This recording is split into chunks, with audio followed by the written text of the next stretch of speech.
not a test. This is your emergency broadcast system announcing the commencement of the annual purge. What up, Pink Ladies T-Birds? Just happen to be watchers of my shit. My name is Jimmy Pynk, and it took me a long time to get here. But we here! Right about now. Commencing at the siren, any and all crime, including murder, will be legal for 12 continuous hours.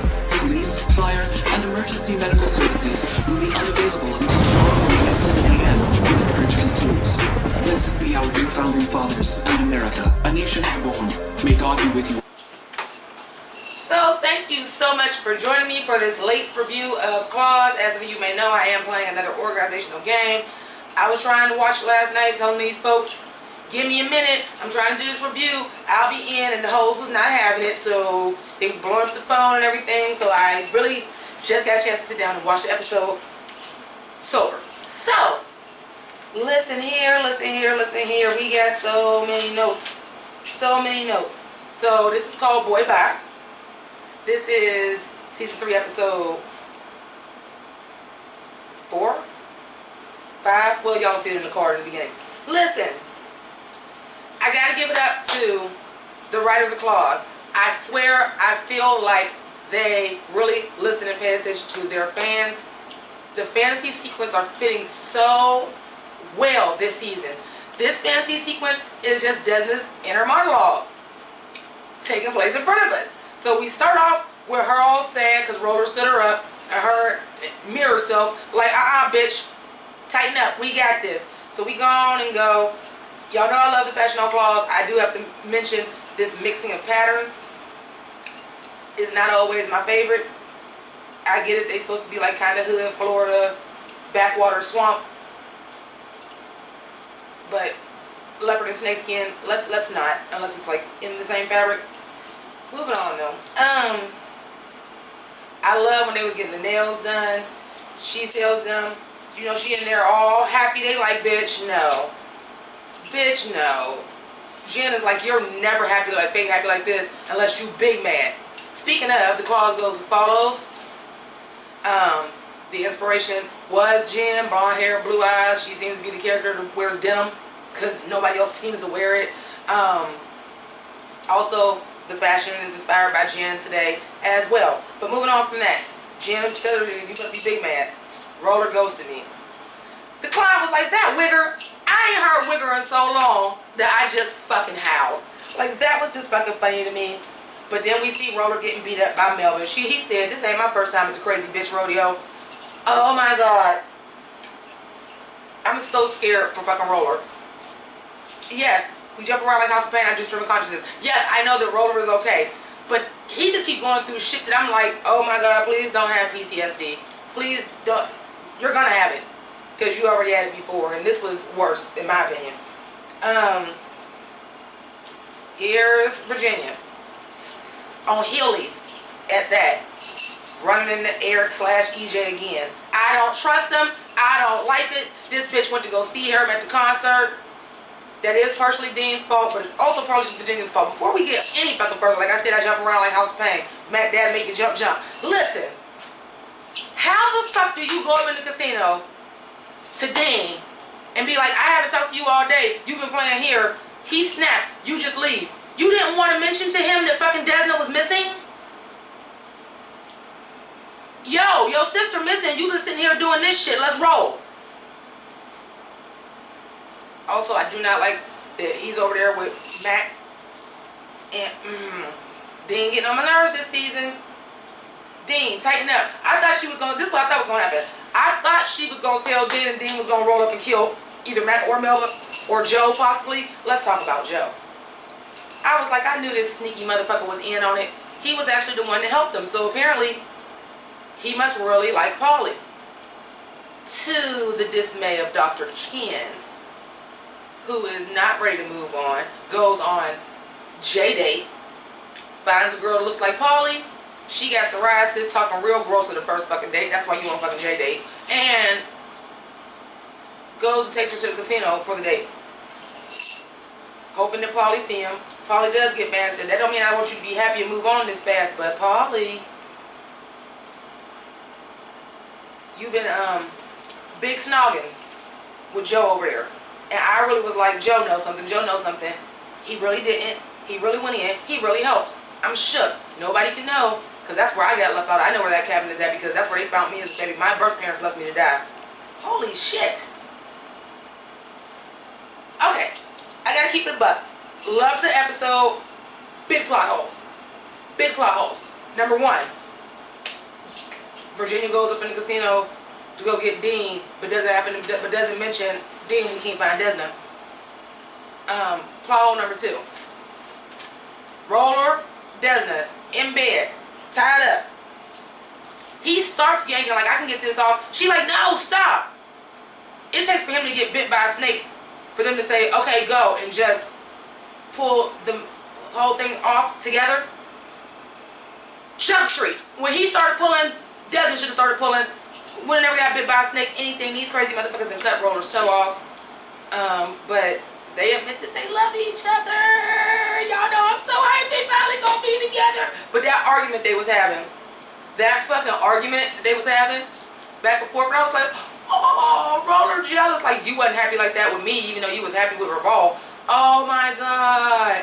The argument she was having with herself, my favorite scene was her in the car with the angel RESNA and the devil RESNA, telling them like, we shouldn't even go save him. This ain't somebody that you grow old with. Like, they was all having a conversation. Like I said, the fantasy sequences are in fucking impeccable this season. And they fit into the theme. They fit into it so well done. Because y'all all know, if y'all ain't did it for some mundane reason, if y'all was in that situation, you would be going over all the pros and cons. Like, do I even want to put up, going to go save this dude? Like, he ain't shit. Oh, slow clap of the episode. And Niecy Nash, where is the fucking Emmy nomination? At least a fucking Golden Globe. She acting her ass off this season. I felt like she always was. But this episode, submit that to the Emmys. Submit this to the Emmys. Submit this episode to the Emmys. Because she played the fuck out of this. Let's talk about Uncle Daddy and Toby ass. I want Dean to kill Toby. Actually, I think Roller's going to do it. But maybe not. Because Clay and Roller, apparently he was like, I don't know what would happen if I would have lost you again. Because remember, we thought Roller was dead before. And he finally says, I love you, Clay. And like accepts the whole story. You know, near-death experience. Probably thinking like, you know, he did tell me this story of what happened. Yeah, he should have been honest with me, but at the end of the day, he did it. You know, and y'all all impulsive. All y'all Dixie Mafia motherfuckers is impulsive. So that man came out there. He was looking. Let's go. Uncle Daddy came in when Polly was like, you're not gonna shoot him. And then when she was like, oh, but RESNA missing too? Yeah. Polly and Joe. Here's the thing. I don't like Polly and Joe together. It's fun. It's cute that Polly has somebody that's just as fucked up as she is. But we know you're doing crime, but you're supposed to be doing it with the crew. You ain't supposed to be going outside going to go get people to extort money and shit. Like, what is you doing? At least Dr. Ken was safe. Like, go back to Dr. Ken. When they was all having the meeting trying to find out what to fucking do, and here come Dr. Ken, like, y'all believe this? He's like, Clay was like, go write that shit in your diary. We got bigger fish to fry. Let me see what else I want to talk about. Y'all know I was going off the head. Polly and old boy. Yes. Oh, the way they showed on that screen that they had Roller. They didn't cut Roller toe off. They didn't drove Clay to take drugs again. Because he really was shook. Like, he already lost Roller once. Keeping in mind, Roller is also the baby. Not saying that he wouldn't be hurt if Bryce died. But Roller is the baby. And same reason, like, why he was upset. Where Bryce was like, I kind of was there and remember Mom getting beat. Like, that type of thing. On top of the fact that you already thought he was dead once. I was so glad Desmond went to go get Uncle Daddy, though. Because I needed Uncle Daddy to have another fucking storyline. Besides this Let's Clean Everybody Up clinic that Bryce got running to. Let's talk about this. When Jen's mom was there, he was like, nope, get the fuck out. I changed my mind. No. But you fucked up and didn't tell Jen. And as soon as her mother told her, like, I talked to Bryce, she rolled up in that shit the next day, like, boom, boom, boom, boom, boom, boom. motherfucker, da-da-da-da. I don't trust that mother. I don't trust that EJ. I feel like they gonna click up some kind of fucking way. I don't like it. Virginia is probably gonna cheat on Dean with Jen's baby daddy. So I don't know how that's gonna go. That might be who Dean killed. Dean gonna kill somebody this season, y'all. It might be Mac. It might be Jen's baby daddy for trying to fuck Virginia. Well, Virginia's gonna fuck him. It's Virginia. She gonna fuck him.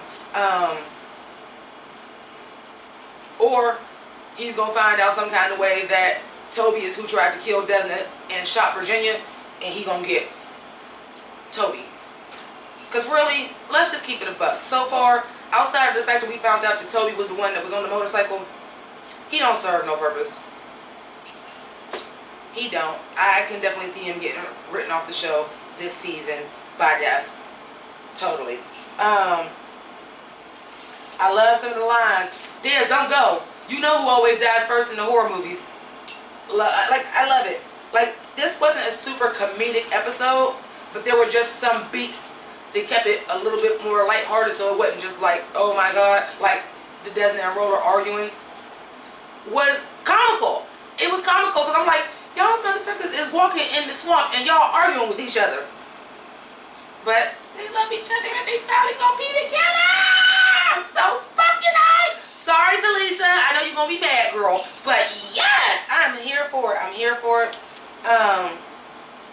Swamp Dick. They really want Swamp Dick to be a thing, don't they? Just like the 3rd episode, they said Swamp Dick. Talking about some, that Swamp Dick is good. Go get our dick. I'm like, that part. But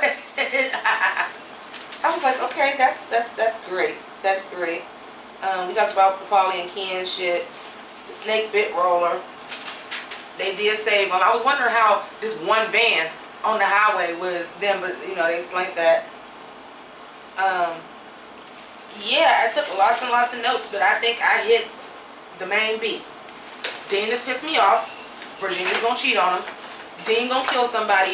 I don't know how I feel about this Joe character with Paulie, because I feel like at the end of the day, something is gonna happen. He gonna side with the people that's basically his fucking parents that raised him.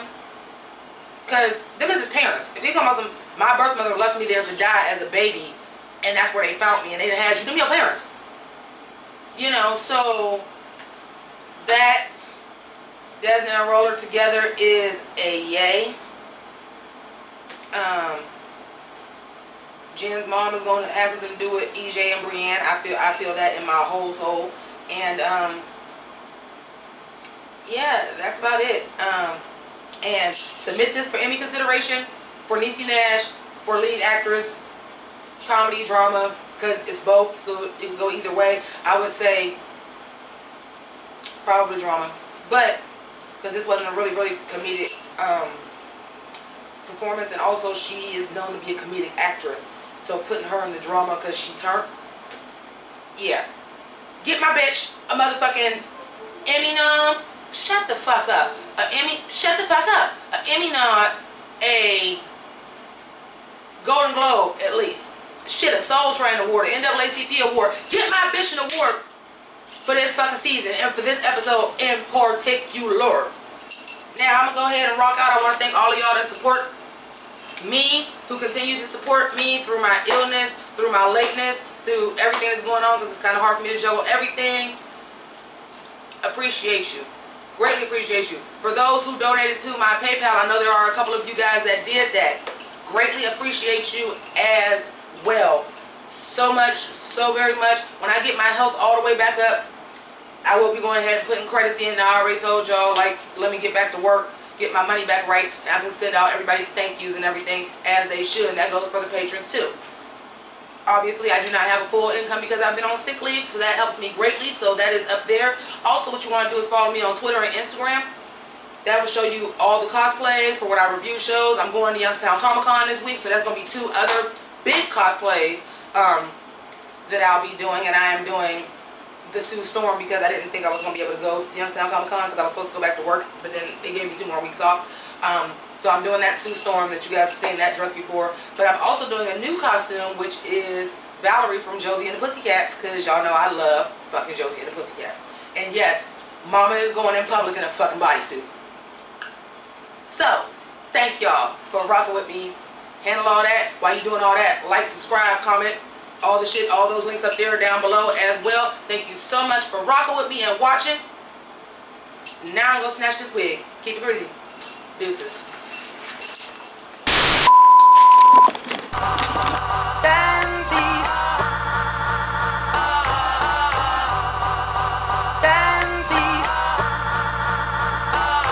Hey yo, I dog these niggas like girl's best friend, right? Ren 1010, right? Haunted by my past, same shit, different mask like Scooby-Dooby-Doo. Where are you? But I spotted you out like Spud McKenzie. Figured out the game like the blood.